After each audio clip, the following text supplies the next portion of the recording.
Join us in Omaha, Nebraska on Saturday, October 5th, 2024, as I'm proud to present the most unique and fun paranormal event in the United States this year.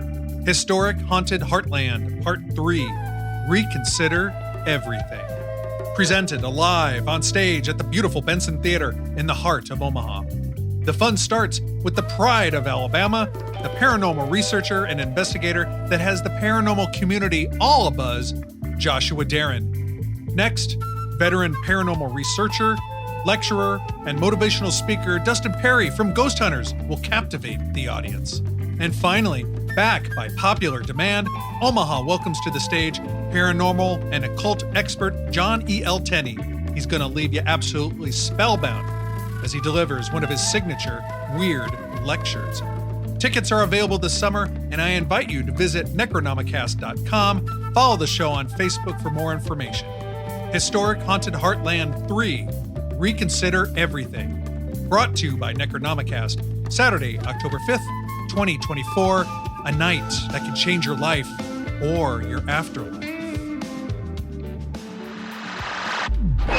From the historic and haunted heartland of Omaha, Nebraska, my name is Brian Corey, and it is my pleasure to welcome you all, young and old, to this special episode of the world-famous Necronomicast.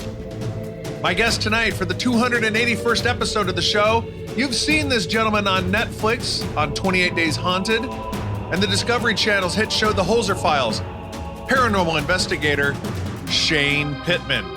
He's an international speaker and researcher who's had profound unexplained paranormal experiences ever since childhood, and he has been determined to learn as much as he can by researching every possible paranormal method in the hopes of finding the truth about otherworldly encounters. Shane Pittman from Searchers Afterlife on this episode of Necronomicast. And now calling in on the Newsmaker hotline for the Necronomicast, it's my pleasure to welcome to the show Shane Pittman. Shane, how you doing, man? I'm doing good, Brian. How are you? Fantastic. What a pleasure to have you on the show. You've been inside my living room, I guess you could say, when I've watched you on different television shows like Holzer Files and now Searchers Aftermath. But to have you on the Necronomicast as a featured guest, man, what a treat.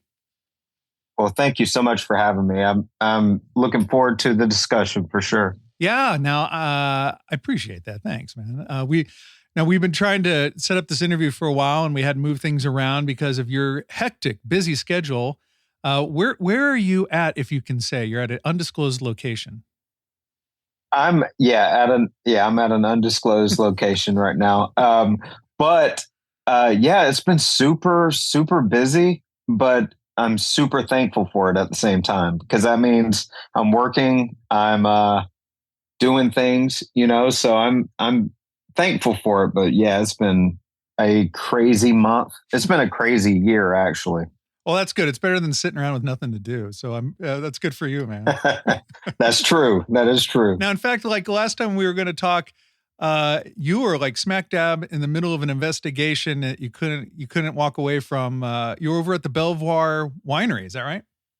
That's right. Yeah, I was filming too, and things just got away from me in that regard. So that was on me. We were supposed to be talking then, but I think I need an assistant, because it's like I'll put things in my calendar and then some things get missed sometimes, and yeah, it's a mess.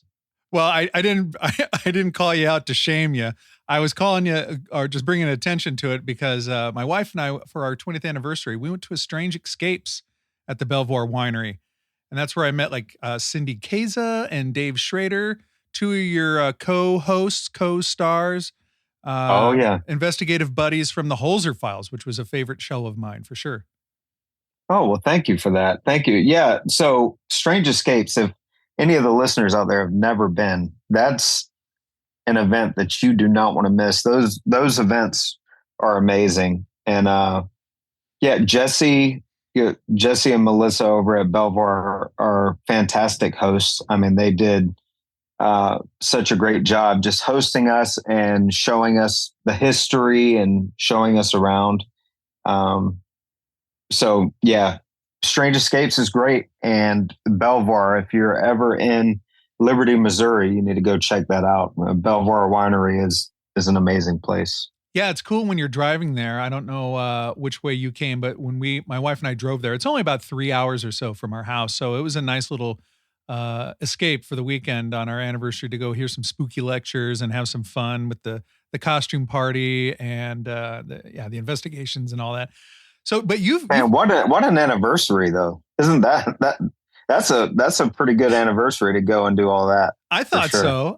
And now my wife had a great time, but when I was pitching it to her, I'm like, hey, we could go to this haunted location. She's like, and like how romantic. Right. And then I'm like, well, it's at a winery. And she's like, tell me more. And then there you go. And then I was like, like John Tenney and Amy Bruni and Adam Berry and Cindy Kaza and Dave Schrader, like all these great stars were there, and it was a good time. Now you've worked with the Strange Escapes, have you not? Is that right? Did I see you? Yeah. So we were at Waverly Hills. We did an event out there. Amy had me out for that, and that was actually pretty cool. I had a group of about 25 people, mm-hmm. and we were in Waverly Hills Sanitarium, and I think I forgot which floor it was on, the second floor, possibly. And I'll tell this story super quick, but it's so cool. Every time I think of Waverly now, I think of this one thing that happened. So I had the group, and what I like to do whenever I start an investigation is I try to have everybody settle down and not make any noise, because I try to have everybody pinpoint if there's any atmospheric changes or if there's anything that we can pick out with our ears or see that's just environmental stuff, and any sounds that are maybe out of the ordinary. Mm-hmm. So we were doing that, and there was somebody, I tried to get everybody in the group around me, and there was somebody to the left down the hall that was kind of trailing behind, was kind of limping towards us a little bit. And I said, it looked like a man. And I said, excuse me, sir, could you come join us? Because, I don't want to have any footsteps going on. I don't want to have any of this stuff happening while we're trying to get settled in. And as soon as I said that, Brian, I can't say this any other way, is the person didn't turn around. You saw the front of him, and then you saw the back of him going to the opposite direction in real time. I sent two people down to he turned off into a corner to the right. I sent people down to go try to find him, and there was nobody up there at all.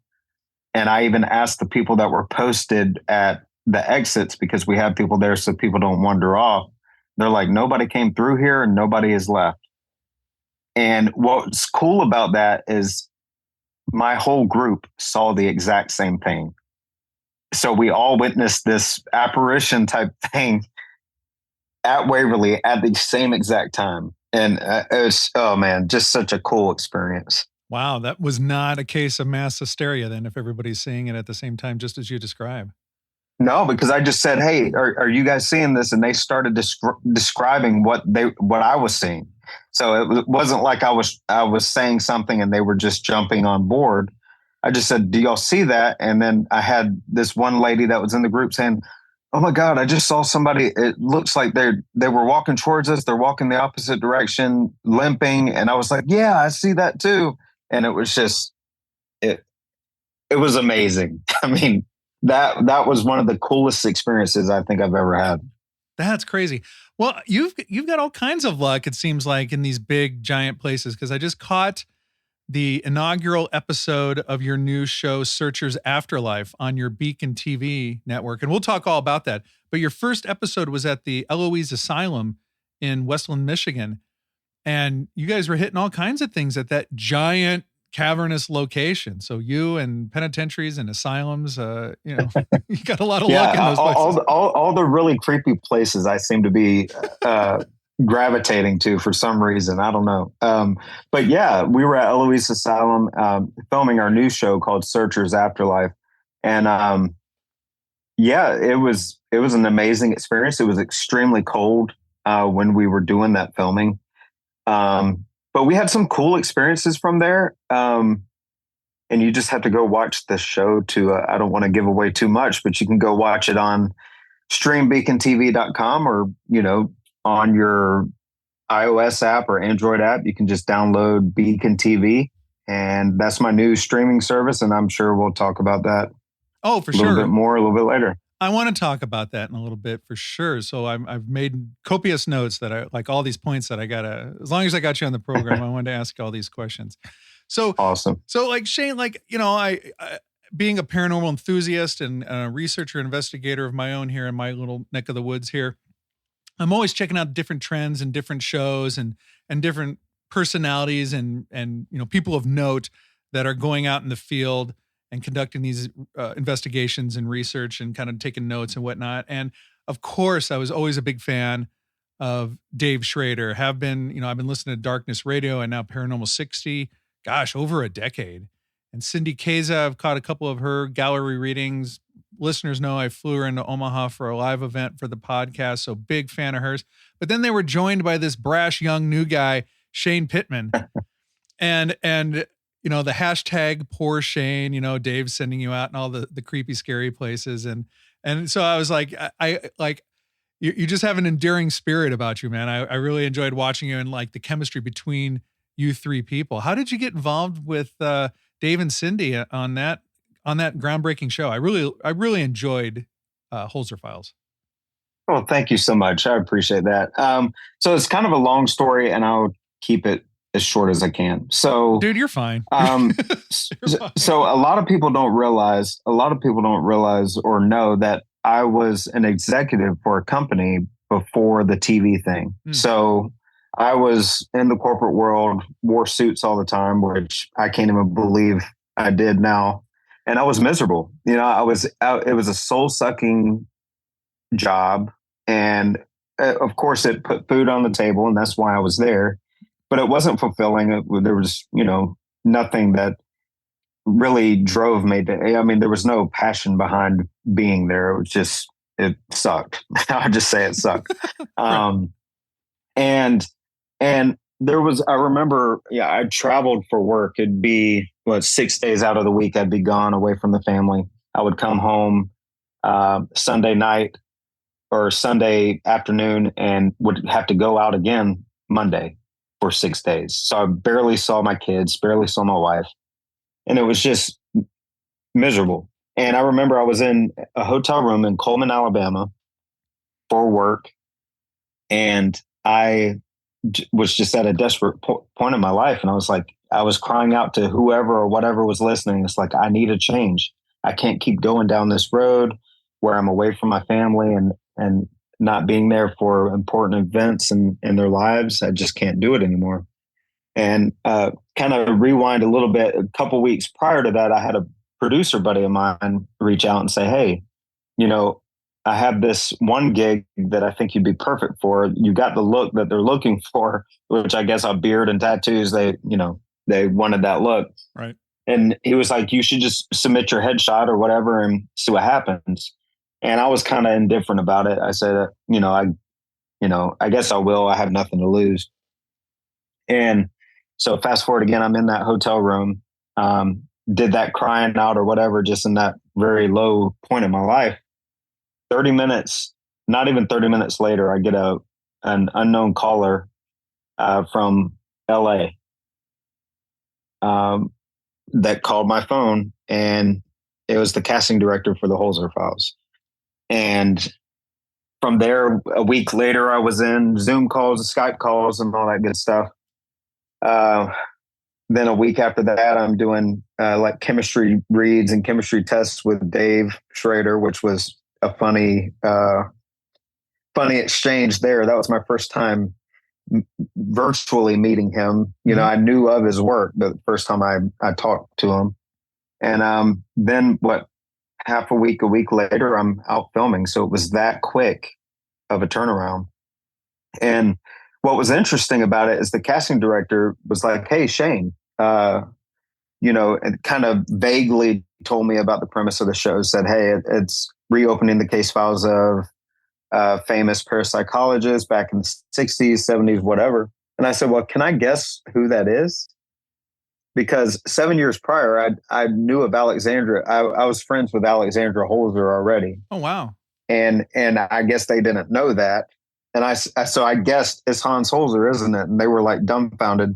Well, how did you even know that we're doing this show based off of him?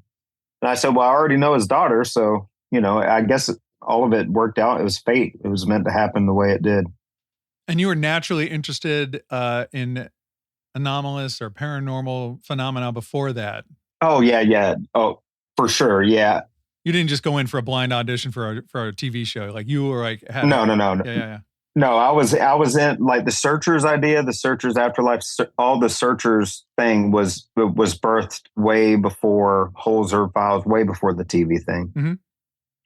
So I was interested from an early age. I remember having my first experience when I was 6 years old. That's a long story in and of itself. But from there, I just started getting more interested. And whenever I was in my teen years, I would have more things happen that I couldn't explain. So that's when I would go to the library and I would look up different books. I found books from Hans Holzer, from Price, from many of who would call the pioneers of the field. Mm-hmm. And I would try to soak up as much knowledge as I could. And that was all she wrote from there. I love that story of your evolution, being curious on your own, and then just having that opportunity. You just knocked on the door, and there you go. And then hashtag Poor Shane was born. Yeah. So whenever I signed up, I did not know that I was going to be in the creepy basements and the attics and wherever else Dave wanted to put me. Right. But a lot of people give Dave a lot of crap for it and keep doing it, by the way. No, I'm just kidding. But, it taught me a lot because I am like a skittish guy by nature. I'm jumpy, and I think that's why a lot of people connect with me is because it's just like, I'm going to show you, because the last thing I want is to look weak, especially on national television. Right. Mm-hmm. And I was really worried about that. Like, me running out of rooms and jumping whenever I hear something, I was worried about that. And it was Dave that basically reeled me back in and said, hey, man, they picked you for a reason. This is you. Why would you want to present any other way but being yourself? So just be yourself. Awesome. And I did. And, I think it helped a lot of people that are maybe a little offstandish when it comes to this stuff, to let them know that you can still be frightened at times and you can still be jumpy at times, but if you have a passion for researching this stuff, you can do it and it's okay. You can work through those emotions and still be successful, Oh, sure. And I've been in situations too where, it's not like you have this, great fear. But there's definitely times when you are in a darkened place and you're kind of unfamiliar with the surroundings and something startles you. There's a genuine reaction, and there was a lot of genuine reactions all around on that show, which was another reason why I felt it was really quality watching paranormal television. There was just a lot of authenticity on there too. And, and I get that a lot from I follow you on Twitter or X and other things that you post on social media. And you're always just you always have these great, thoughtful quotes and things like you let people know that it's okay to struggle with mental things. I mean, you're just really authentic. You give that air of authenticity and being really thoughtful, and you're wearing your heart on your sleeve. And that's, that authenticity kind of shone through on that show for sure. Well, I appreciate that. And Brian, honestly, a lot of the reason why I post those things is because sometimes I'm preaching to myself. In those moments, I'm feeling a certain way. And I know that me posting those things, if my thoughts, it kind of helps me through certain things. I know that there's other people that could potentially be feeling similar in their life in that moment. And it would be selfish of me if I didn't try to put those encouraging words out there because we're all going through things, man. And we're all trying to go day by day and trying to live a good life. And sometimes there's hiccups along the way, but as long as we're breathing, there's still hope. Yeah, for sure. Very well put. Well, yeah, just the nature of social media, everybody's keeping up with the Joneses or trying to portray a lifestyle or a life that's perfect or glorious, and it's not always the case. So I always appreciate when somebody's like, "Hey, it's okay. Like if you're depressed, that's normal. It's okay. Like you can work through this, and we'll all work through this together, and just try and get through the day." And like so, I appreciate those kinds Yeah. of. I appreciate those posts for sure. Well, I really do appreciate those words, but I also look at it like even some of the most famous people out there that you'll read headlines that they're no longer with us, that they were dealing with emotional or mental things, and they decided that they couldn't do it anymore. And that's why a lot of these events that I go to it's not just, of course, it's about meeting the people and being able to spend time with them and thanking them for the support. But it's also to kind of use the platform to be like, hey, you're not alone. We look like sometimes we have it all together just because we've been on a couple TV shows or whatever, but we're a lot like all of you. We're just like you. We just we were blessed to be able to do some cool things, but we're like you. We go through the same emotions. We go through the same things, and you're not alone. We're here, as an ear or a shoulder to cry on, anything that you need. We're here for you. Yeah, I appreciate that. I was watching different episodes of the Holzer Files, and it reminded me, I don't know if you're familiar. Are you familiar with the old TV show Wild Kingdom?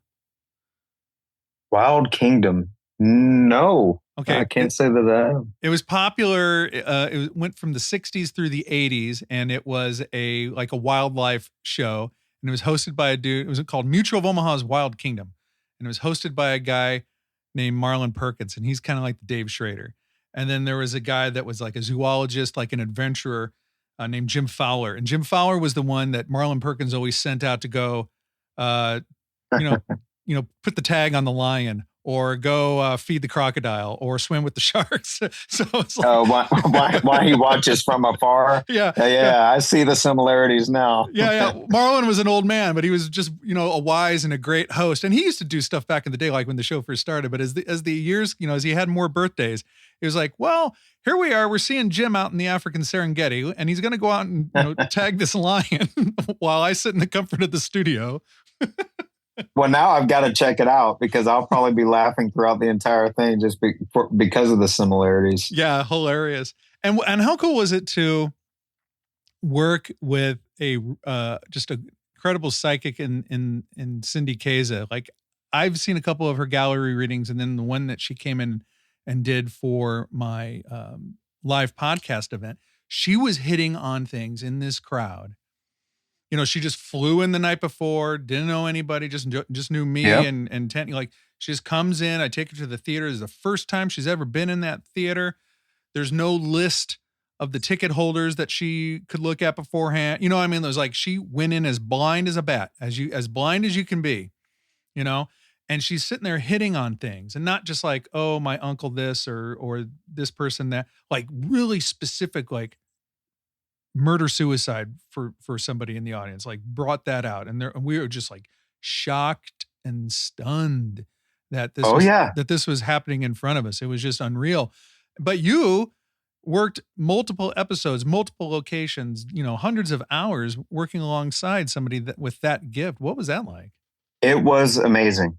And I will tell you this. So I grew up in a religious household. Mm-hmm. And I was always, and I'm in the South too. So we're in the Bible Belt. We were always told mediums, psychics were demonic and you should stay far away from them. Right. So of course, whenever you have that programmed in you from an early age, you're super skeptical. You're super skeptical when somebody is saying they have certain gifts and things like that. So, but I was open at the same time. I was skeptical, but I was open to working with Cindy and everything. And I will tell you that she truly made me a believer. There were certain cases that we were on one in particular that you can go and check out is the Oceanborn Mary case that we did. I remember that she was the one that was telling us that, hey, this wasn't the original house. She was talking about how there were other connections that we were missing, that it wasn't in the case files. None of this information she was saying were in the case files that Hans was, he took meticulous notes on. It was from a historian that said, oh, by the way, I forgot to tell you, and gave us information that Cindy had already touched on in our walkthrough. So the fact that this was not even on the internet, it was something that the historian had only, it made me a true believer. I mean, it's one of those things where it's like, okay, she truly has this gift. She's very good at it. And she was an asset to the team for sure. Yeah. There's only so many times when you're at a live event like that and you see people's hands go up to their mouths in shock and disbelief that what she's saying. There's only so many times when you need to witness that and like something's going on for sure. Right. And how she addresses it too is awesome. She's just a true professional and very good at what she does. Super proud that I was able to be a part of working with her. Yeah, and how cool. I know as we record this, now this episode is coming out, I think at the end of this week, as we record this, but you have a reunion with those folks coming up too. Isn't that a live event coming up soon? Yeah. So it's going to be 2 events back to back. So it's going to be this coming weekend we're going to be at Wisconsin. It's going to be in Wisconsin, Glen Beulah, Wisconsin, for the Great Lakes Paracon. That'll be the first time in years that we're all working together. So that's going to be cool. And then the weekend after that, we're going to be in the UK for the Festival of the Unexplained for our very first UK reunion. So we're super excited for that. Oh, tremendous. You guys will have a good time doing that for sure. Oh yeah. We're excited. And of course, just being on stage, all 3 of us together. And, we don't get to do that very often. So I think that's going to be really cool.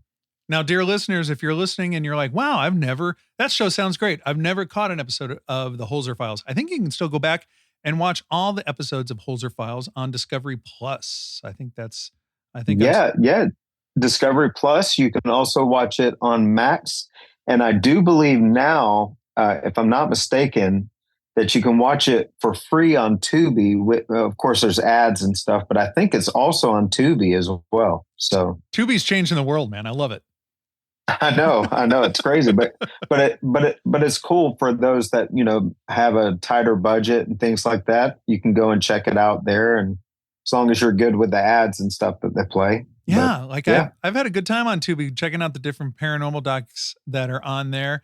Seeing some friends from the program, from my show, making guest appearances on some shows. And I've even, like even the Small Town Monster, some of the other documentaries are on Tubi too. So friends. Oh yeah. If you're out there listening and you want some paranormal content and you don't mind a commercial or two, commercial, like TV, how it used to be, you can watch Tubi and watch all these cool things. All right. Now, Shane, we've established that it was much more preferable to work scouring the world's haunted asylums than it was working in the corporate world. So that's something we established here. But yeah, for sure. Now you're going out and about kind of on your own with your crew, and you've released your own streaming service, like a paranormal true crime kind of network streaming app. I don't know how you want to describe it, but I'll let you do that. But it's called Beacon TV. Yeah, it's Beacon TV, and it's basically let's like a streaming platform like Netflix or Shudder or any of those platforms.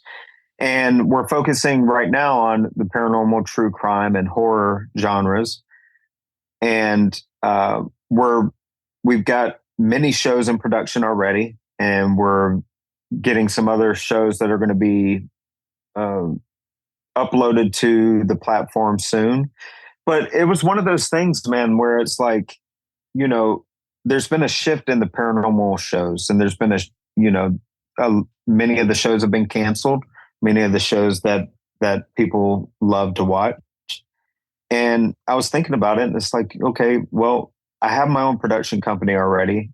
So let's listen to what people want, what they want to watch, and let's make these shows. And that's exactly what we're doing. And we're working with a lot of people in the paranormal field, a lot of noticeable people in the field, and some that may have not have gotten a chance that they deserved from the networks. You know, they were kind of overlooked by the networks. We're giving some of those people an opportunity as well to shine and to show what they've got and what they contribute to the field as well. So I'm super excited for it. You can go to streambeacontv.com to sign up, or you can download the apps on Android TV, iOS, Apple TV, any of those platforms. You can go and download the Beacon TV app, and you can subscribe there as well. Yeah, easy peasy. So I have it on my phone, and I made sure to catch the first episode, hopefully of many more, of Searchers Afterlife. And oh yeah, we have at least 6 more coming for this season. Yeah, fantastic. So yeah, like we started the beginning of this episode talking about your time spent in the Eloise Asylum there in Michigan. And it was you and now your partner on this show is Josh Purvis. Is that how you pronounce his name? Yep, Josh Purvis. So how I met him is, like I said, we started the Searchers idea years before the TV thing. Mm-hmm. And I actually found Josh. He was a videographer and photographer, and he did a lot of short films and different things like that. He was very versed in that. And I reached out to him and said, "Hey man, let's do something different. Let's try to make something in the paranormal genre." And this was around the time where Ghost Hunters and all this stuff came out, but you know, we weren't as successful in getting those launched. But that's how long we've known each other. And from there, it's just been a brotherhood, a friendship of collaborating and creating. And like I said, he's like a brother to me, and we go on these adventures together. And Searchers was all formed with the idea of wanting to bring other searchers along for the ride with us, because every single one of us out there is searching for something. Mm-hmm. And it may differ in a lot of different ways, but we're all searching for something. So why not join up together and try to find answers? And that's what Searchers is all about. Now, as we go forward and the rest of this season, the season 1 unfolds, are you continually joined by the 3 other people, Vince, Kelly, and Ryan, or were they just there for Eloise, or what's the concept of the show like progressing as you go through the season in different locations? No, so they were just guests. So mainly you'll see me and Josh going through it, and every once in a while you'll see a guest pop in. But they were just guests because they were familiar with the area. Mm-hmm. So that's why we had them on board on that episode. So what are you trying to do different? Like, I know the answer to this because I watched the show, but I mean, what are your thoughts like when you're putting together an episode, when you're like you got your list of all the locations you want to go, and you want to try this, this, and this, and then you want to document it, and you want to present it in a way that's entertaining, but also compelling for, people at home watching on Beacon TV. And you started at this asylum. Like, what are some things that you want to incorporate into your investigations on your show? A lot of Estes method. I saw that on there. That's cool. Great video footage, great shots of the interior of the place to show the magnitude of the scope of the place of the investigation. Like what are your kind of goals with this television show? Well, that's a very good question. One of the goals is to show people that there's different ways of doing things too. So it's not just, you're not just going to see the Estes method and all of that. You're going to see a lot of different approaches to try to get answers to different things. I work pretty heavily with Bill Chappell on certain things. So if people don't know who he is, he was the tech guy for Ghost Adventures for a long time. He's made his own stuff with Digital Dowsing, his own company that he recently sold to Ghost Stop. So Ghost Stop has his equipment and stuff there. But just working with innovators in the field to try different approaches, because I think in paranormal TV, we see kind of the same familiar techniques and things throughout. And we kind of want to change it up a little bit just to show that there's, and even if they're not successful, just trying those different experiments to see if we can come up with any additional answers. So that's one of the goals of the show. Another thing is to show people that, hey, the audience member, the people that are watching, you're just as much a part of this as we are going throughout this thing. One cool thing about Beacon TV right now is what we're trying to incorporate is some live streams that you can view straight from from our streaming service, from our app, that is interactive. That in real time, when you're watching a certain episode or a certain live episode, you can interact in real time, kind of give feedback as to, hey, why don't y'all go try this room or try this? And in real time, they'll be able to do that. So that's a little bit of different things we're trying to do, even with the Searchers Afterlife show. I like that. I like the fact that you guys are trying to just try different things and see what works, what sticks, and what might work here for these people might not work there with those people. And, we don't have a lot of answers to why things seem to produce results and why things don't. So I like the experimentation. I like the trying of different things for sure. Yeah, because that's right now, like you said, if we don't have any concrete answers, then anything is kind of fair game as long as you're doing it ethically and you're doing it the right way. Try different things. I mean, it's try different things and see if it produces something, and that's all you can do. So yeah. Now here's something here's something I want to see on a future episode of Searchers Afterlife. Now, I didn't make this up. This isn't my thing or anything, but I did a presentation for Ryan Sprague's conference, Anomicon #2. And my whole lecture was about using music in the paranormal, or using music, incorporating it into a paranormal investigation. So I suggested and had examples of taking a Bluetooth speaker with you and playing, a big, or a piece of music. It doesn't matter what kind of music or what genre or what year, just play music, because I think music has a way to have interconnectedness between people. I talked about interconnectedness between musicians on the stage performing and the audience members amongst themselves. So on a future episode of Searchers, let's take a Bluetooth speaker out there and play some music and see what happens to an Estes method or an EVP session after playing a piece of music. What do you think? Well, you know what? That's a very good idea, and we're definitely going to do it now. Right on. Because Brian said so. We're definitely going to do it because it's interesting too, because we don't know who or what we're communicating with, first off. Right. And you don't know sometimes where that communication is coming from, as far as radio waves, or is it from, just different things. We don't know. EMF, is it from, we don't know where it's coming from or how they're communicating or if they're communicating in that way. So it's worth a shot. I like the idea. Yeah, cool. I was even suggesting, it doesn't matter. If you're going out looking out for Bigfoot and you're out in the woods, play a piece of music out there. Bigfoot might be like, huh? What? Or he might tear every single one of you up too. Well, you may alert him right to where you are. So there's that's some evidence. That's some hard evidence right there for sure. Yeah. That's definitely TV worthy. I don't know. We'd have to put a rating on it, especially if he found us and wasn't too happy with us. But right. Or try to call some aliens closer to you by playing some I don't know, whatever kind of music floats your boat. But I like the idea. Cool. I like it. Yeah, I was just thinking you could play music written 200 years ago, and we might have the same kind of emotional response hearing it in 2024 as they did in 1824.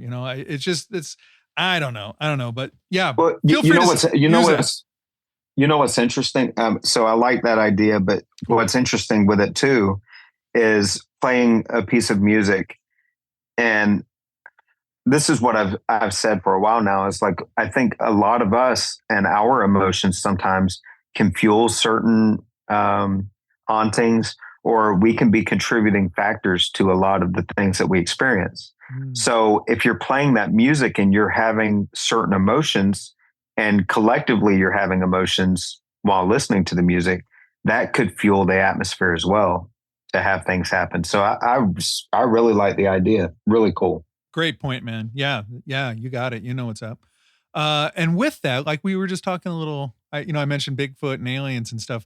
Are you intrigued by Bigfoot, aliens? Like, are you ever like, I know there's Searchers Afterlife. Is there ever going to be, or are you thinking about Searchers, anything else, like different kind of mysteries or what's ahead for Shane Pittman, or what do you think about, Well, yeah. So I'm fascinated with Bigfoot and with UFOs and all of that good stuff. Searchers Afterlife, we actually have an episode that was in Sumter, Oregon, that we went looking for like spirits and ghosts, that sort of thing. And it turned out to be something entirely different, more on the alien side of things than what we were expecting. So that's going to be coming out this season too. No Bigfoot stuff as of yet, as far as with our show, but a show that we are producing. We already had a Bigfoot hunt that we shot and we filmed. So that'll be coming out with a show that we have on the platform called Para with the Normal, which is basically a new take on a show where it's just a normal guy.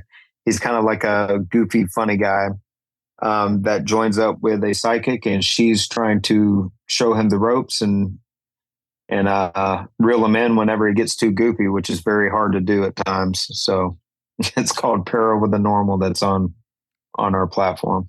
I love it. I love it.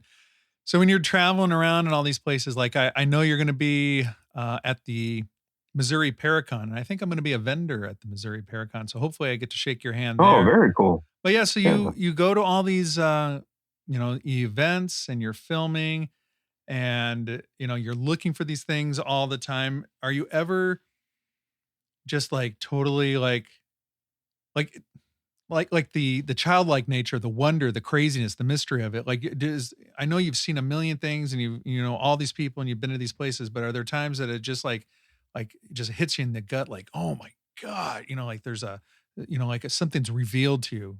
Yeah. So I've had a few moments like that. One was, of course, with Cindy, with kind of opening my eyes to the whole spiritual gifts type thing that we kind of, a lot of people say they have it, but I think there's few that really have harnessed it in a way to where it's effective,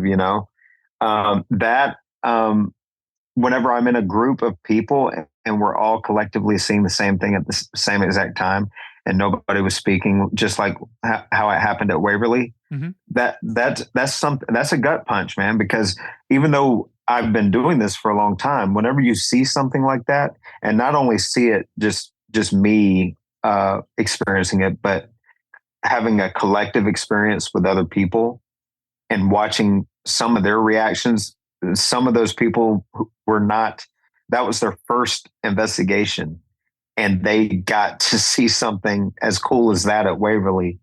That's something that really hits me. And it's like, you know what? This is why I love doing what I do, because there's, even whenever we get answers to some questions, eventually there's more questions than there are answers anyway. And that constantly leads us on a search. And it seems to be like a never ending search, but it's one of those things where, I enjoy the search kind of more than having all the answers, if that makes sense. Like I would prefer the search because that's more fulfilling for me.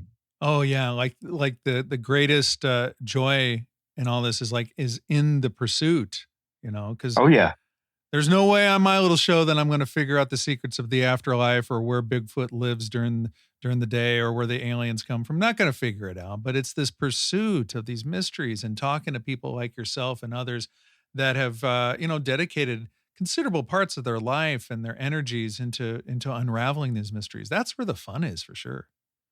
Oh yeah, and it's the learning. Like as long as you're learning, you're growing, right? Mm-hmm. So even if we're getting little bits and pieces of knowledge, we're constantly growing. And I think having that where we're not stagnant, but we're constantly in that pursuit of that knowledge, I think is super fulfilling. Yeah, and you're doing it the right way, man. Like I said earlier, like reading your social media posts and everything else. Like I keep a list of like people that I'm like, I don't want to say keeping my eye on, but like I want this person on the show, or this person seems interesting, or I really like what they're doing. I want to have them on the show.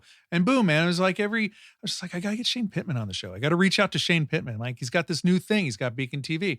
Oh my gosh, like that episode of Holzer Files was great. Or he's gonna be speaking at this event. Like I gotta get Shane Pittman on the horn. Because yeah, I like what you're doing, man. And it seems like from all accounts, you're doing it the right way with the right people and treating these locations and the spirits, I guess you could say, with tons of respect. Well, it's super humbling, and I'm not a perfect guy, but I do want to know the truth about what's out there. I want to try to figure it out, but I also want to make an impact on people's lives in a positive way. We only have this one physical life, and I want to try to do good with what I have, and as best as I can. So that's super humbling, man. I appreciate those kind of words. Yeah, well, I'm not just blowing smoke. I mean, we all know that there's plenty of fake evidence. There's plenty of big personalities. There's plenty of people that are in this for, selfish reasons and whatnot. So it's just good to see that somebody's out there, filming, editing, putting together stuff with hard work and going to locations and meeting fans and other people that are enthusiasts and treating them with respect. And, it's just, like I said, I have a list of people that I would very much like to have on my show, and Shane Pittman is on that list. And now, I'll have to just not cross you off because I'll have to have you on again sometime. Yeah, don't cross me off. I wouldn't want to make the list and then be like, oh, that's it.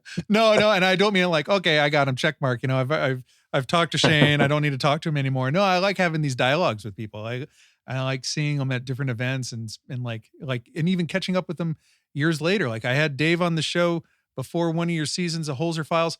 I had him on the show, and now I'm going to welcome him back in a few months. We're going to be talking about his new book, and it's just cool to see how people are progressing and doing their thing and doing more research and writing a book or doing a show and filming and researching and doing. And, it's just good. I like seeing people that are working hard.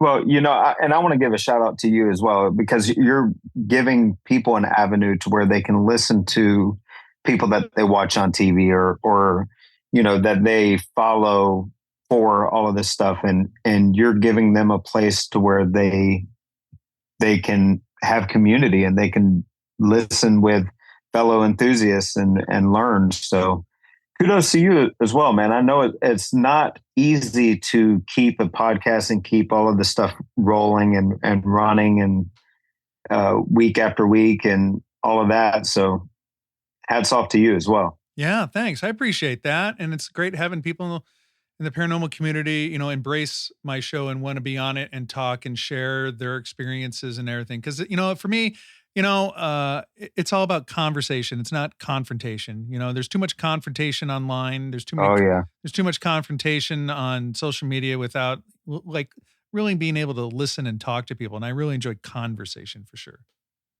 Yeah. Conversation is what it's all about. The confrontation, if you really think about it, won't get you anywhere. Yeah. Like if there's hardcore beliefs on either side, if there can't be a cordial conversation, then nothing's going to get accomplished anyway. So I try to steer clear of any of the confrontation aspect of things. And I agree with you. I think talking things out, I think a lot of us have more in common than we think. And if we find common ground, I think that's the best approach. And, building relationships and friendships and, even just having people, along for the ride with us in any capacity. Amen, brother. That's how we do it. For sure. Everybody, it's been my pleasure. And I'm really proud to say this. I'm really proud to have Shane Pittman on the show.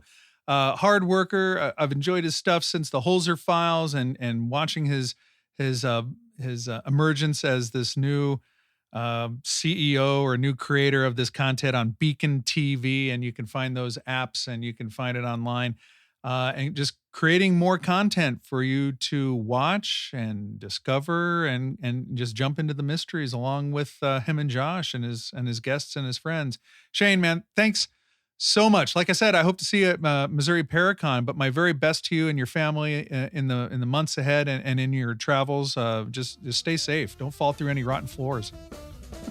Thank you so much, Brian. I appreciate it. And as long as Dave doesn't send me anywhere where there's rotten floors, I think I'll be all right. Amen. But thank you so much for having me, man. I had a lot of fun. Great. Well, everybody, Mr. Shane Pittman on this episode of Necronomicon. There we go, everybody. Shane Pittman from 28 Days Haunted, from the Holzer Files, his new show, Searchers Afterlife. Stream him on Beacon, his new endeavor. And you can find links to all that information in the show notes. Fantastic conversation with Shane. Really like the guy. He's about as genuine and as authentic as you can find in this paranormal community. All right, my friends. I know you're all excited about the next episode of Necronomicast already. I know you're sitting there with bated breath and you can't wait for me to unveil who the next guest is. Well, I've got like 3 or 4 in the can, and I'm not quite sure which one's going to come out next because it's October next month, which means the historic Haunted Heartland live show of the Necronomicast, Saturday, October 5th in Omaha. If you don't have tickets already, there might be some available. Go to the Benson Theater, theatre.org to pick up tickets, or at your Necronomicast website. Love to see you in Omaha with all the friends. Thank you, everybody, for listening. Thank you for supporting the show. Thank you for the reviews. It's never too late to leave a review for the show, to like and subscribe, do all those nice things. And until next time, my friends, have a great night, have a great life, go get some sleep.